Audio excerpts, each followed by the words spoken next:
As my old Uncle Sander used to say, probably still does, looky, looky, what's on the hooky.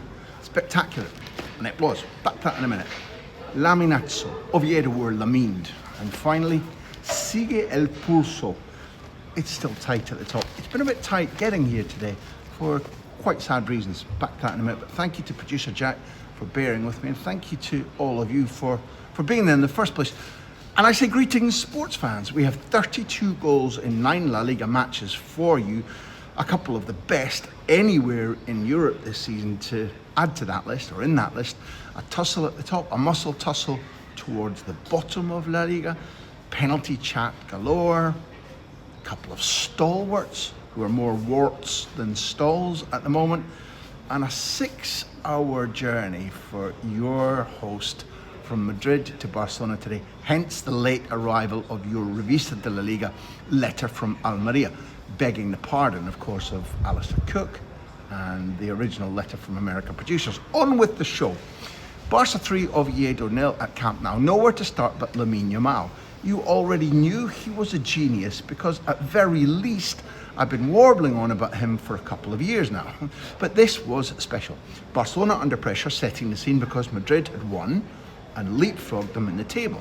Moreover, Oviedo, kudos to them, were performing as if they thought Barcelona, Spain's champions, were mere playthings. Barcelona without Pedri, admittedly, but the visitors were, in my opinion, daring, committed, athletic, and in the first half, far, far better than Spain's champions. Enter Lamine onto the stage. Enter this 18-year-old prodigy. His clever assist for Dani Olmo, and then his utterly fabulous scissor kick goal mean that in his professional senior career, that's now 100 goals or assists. I emphasize again, 18 years old, 100 goals or assists. Just to go from the macro to the micro for a second, it also means that he's producing a goal or a goal assist every 84 minutes this season. That's 8 goals and 9 assists in 1,400 Liga minutes. Behind the adulation and a fanfare, all of which is merited, does lie the question about how much Barcelona require to use this teenager. He has been suffering pubalgia, growing pain, for most of the season, and Pedri's now out at a time when Barcelona look like playing constantly 3 games a week. Against Oviedo, it was Lamine who rescued them. Not alone, far from alone, but he was the determining factor. His was the MVP performance, having been already paraded pre-match as La Liga Player of the Month for December. In case you didn't already see it, look for the TV footage of the ball boy behind the goal, holding his head in a Munch-style scream.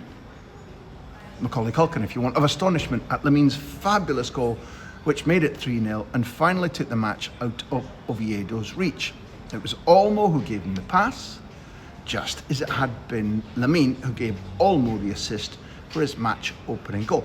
Overall, Barcelona looked tired. Victims of sweating their way through the Super Cup in high heat in Saudi Arabia. Then Nanook trips to the frozen north, Santander, San Sebastian and Prague to follow that up. This was home at Camp Nou for the first time in 43 days, and how they needed to not have to travel far to the game or travel far home to get to their scratchers, to their beds. Copenhagen on the horizon on Wednesday, an absolute must-win game in order to get into the top 8 and save themselves 2 Champions League matches. Are they in the right shape? We shall see.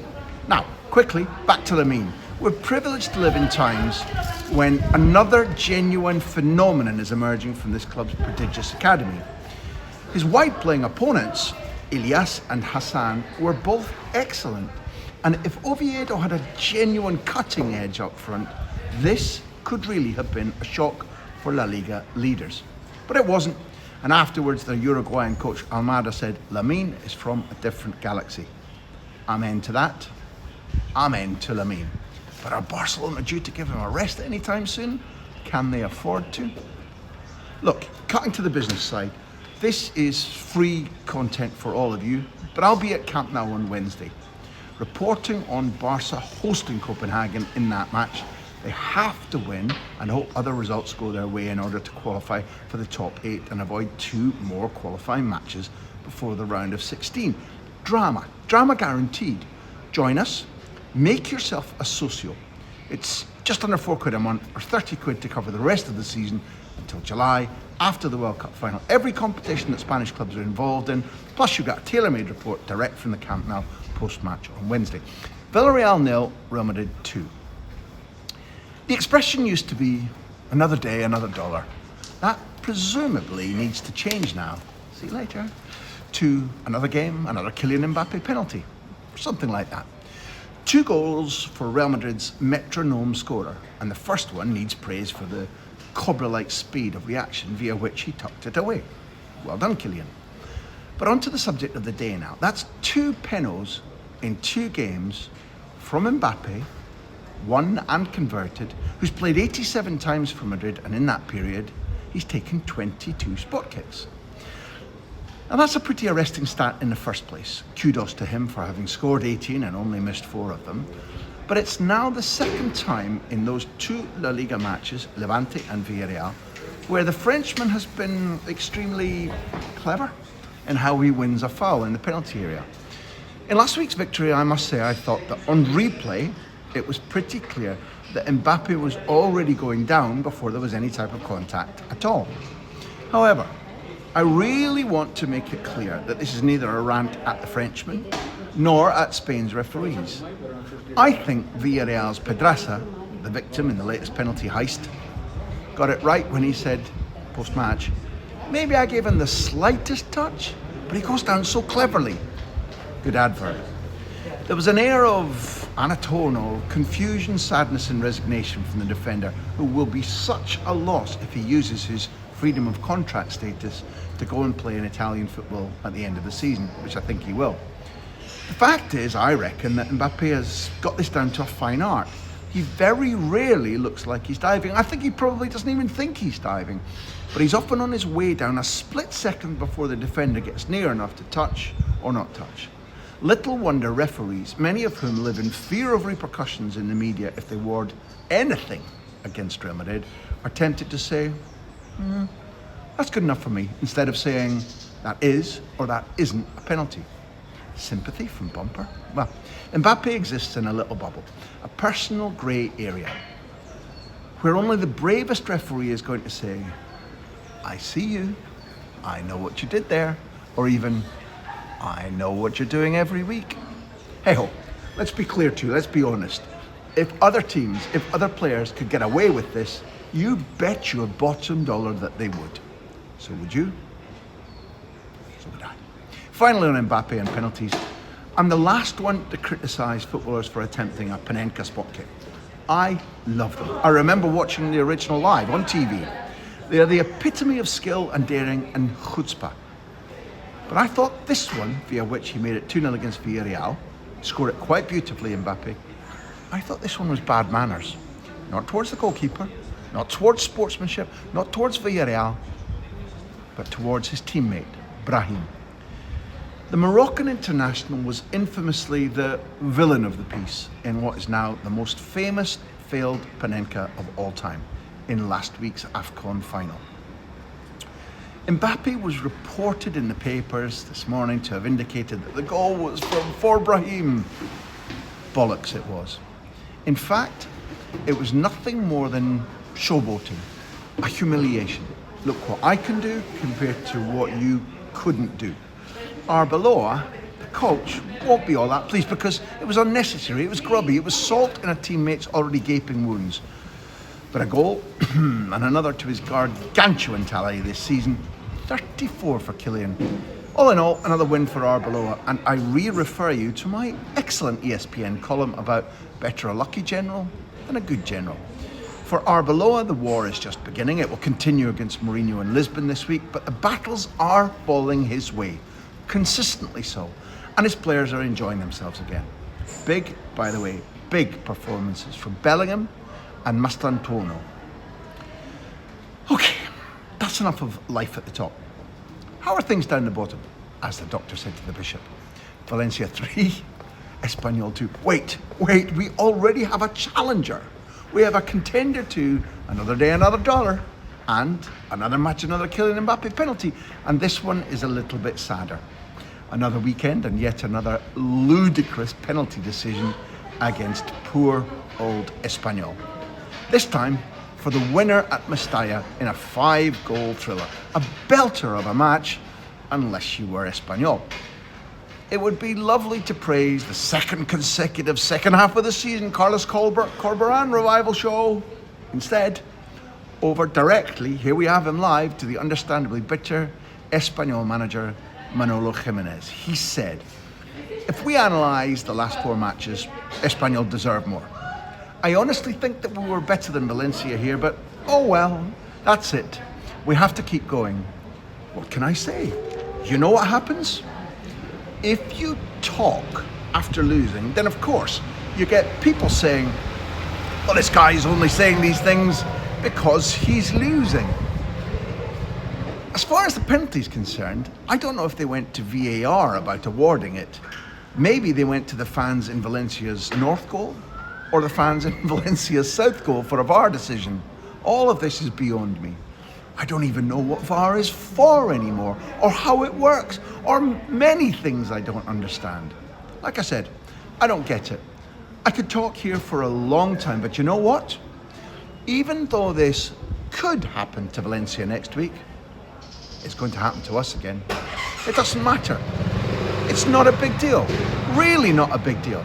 I mean, as a player, if you have a bad performance, your club's going to terminate your contract or sell you. As a coach, you're going to be sacked. To give an example, there's only one level of football where no matter what happens, it's not a big deal. Nothing happens. And from there, well, there's not much more to say. End quote. Manolo, that's the most sardonic attack I've ever heard in my life. Hats off. Levante 3, Elche 2. 3 quick things to say here. Astonishingly enough, this was Levante's first home win since June the 1st, 2025. June the 1st, 2025, their last match of last season. Fuck me, those Levante fans are masochistic. Secondly, even given Lamine's diamond of a goal at the Camp Nou, it's Elche's second here, which now supplants Nico Williams, ironically also against Levante, for my personal goal of the season. Ball in from the left, Alex Sanchez cushioning his header back towards Adam Boyar, and then a wonderful, tight overhead kick for 2-2 in added time. Simply a sensational way to rescue an away point. Except fuck my old sea boots. It wasn't. So the third quick note about this busker of a match was that last week, Levante central defender Alan Maturo, Man Mountain, got in a psych ops war with Kylian Mbappe. Welcome back, Kylian. We've barely spoken about you today. We've missed you. Maturo matched up to the Frenchman who was about to take his 11-metre effort and said, our keeper thinks he's as good as Emilio Dibu Martinez. It was a snarky reference to try and put him off to France and Mbappe losing the last World Cup final to Argentina because Dibu Martinez, Aston Villa now, saved Kingsley Coman's spot kick in the shootout. Mbappe, that's fine. I've scored plenty against Dibu, before sending Matty Ryan the wrong way and mocking the pair of them as he ran away victoriously with the Bernabeu exploding with joy. Now, what happened was Levante fans turned on Maturo, who was defended by Levante's newish Portuguese coach, by the way, going quite well, Luis Castro, along the lines of, look, he's a kid, it's far from a big mistake, my own sons make mistakes, and this is a fuss about nothing. So, of course, when after Adam scored his overhead kick and Maturo pops up to hit the winning header, about 40 seconds after added time was supposedly up, the crowd, the subs bench, everybody associated with Levante went absolutely mental wild, except for Castro, who post-match said, I knew he'd score. Football pays Maturo back, read the Uruguayan headlines. Big moment for a big lad. This is where we'll cut and end part 1, but if you want to watch all the way through, here we go again. Hola. Atleti 3, Mallorca 0. Surlot won the battle of the battering rams. Goal for him, none for the big old Captain Blackbeard Murici the Pirate. Surlot keeping Atleti afloat because this was another so-so performance. Brightened by Thiago Almada's goal for 3-0. All the wriggle and slippiness of a wet salmon, too much for Mallorca to catch, the one that got away. Mallorca might catch cold though. They're on a big negative streak, and only outside the bottom three because of their head-to-head advantage over Getafe. A 1-0 win thanks to Murici, of course. 2 wins in 9 now for Arrasati's team if you include the Copa del Rey. Not great at all. Real Sociedad 3-1 against Celta. Well, fuck my old sea boots again. La Real, along with Oviedo, Real Madrid and Levante, are destroying any idea that it's knee-jerk and potentially self-defeating to change coach mid-season. Each of those clubs has done so and then shown a massive upturn in character, rhythm, performance and identity and results since doing so. So back to the Churi Ordine here. Rino Matarazzo added a little bit of Tabasco to the dish by winning against Celta with only 10 men this time for most of the match. Next week you'll say, well, tie one arm behind our back. 2 corkers from Mikel Bigfoot Oyarzabal to push him into 3rd top all-time scorer for the club he captains, Real Sociedad. They're buzzing. 4 wins and 2 draws in all competitions for La Real since good Rino took over, and a cup quarter-final to come next week too. It's all happening in San Sebastian. Alaves 2, Betis 1. Like Celta, Betis looked knackered. This was a triumph for the coach, the Alaves coach, because this was a triumph of the big boys. Big dogs Lucas Boye and Tony Fernandez made 1 and scored 1, and they don't regularly play in the same Alaves starting 11. They monstered Betis' backline, which wasn't well protected, and Manuel Pellegrini's side need a much sharper performance this week against Feyenoord in Europe. Alaves suddenly bounced from 3rd bottom to 1 win off being 9th. Total madness, but they call it gladness. Rayo Vallecano 1, Osasuna 3. Rayo have done almost nothing at home all season except draw, and with added time left in this match, it looked like being another draw. But man of the match, Victor Munoz, smashed in a deflected shot. Osembela added a 3rd, and suddenly it wasn't an embarrassing afternoon for Rayo, it was an awful one. Embarrassing because, now get this, they forgot to pay homage to their AFCON winner, Pathy Cease. They were smashed with criticisms and then hastily announced after the defeat that, actually, we intended to honour him before the next home match in February so as not to stain the honour being paid to the victims of Spain's various train crashes over the last 10 days. Liars. Invented after they were criticised. Pathetic. Sevilla 2, Athletic 1. Sevilla go ahead of Los Leones on goals scored, but both of these historic clubs are 3 points off relegation. Athletic has never been relegated, but only once in their entire history have they ever registered 11 defeats in their first 21 La Liga matches, like now. Back on the subject of Los Leones, on Wednesday morning, only for socios, we'll be looking at their task in Europe, playing against Sporting Lisbon and reaching back into history to try and look for a precedent. For the moment, all of you, have a lovely Monday. Enjoy your football, and God, I hope the trains get back to normal in Spain soon. Hasta luego.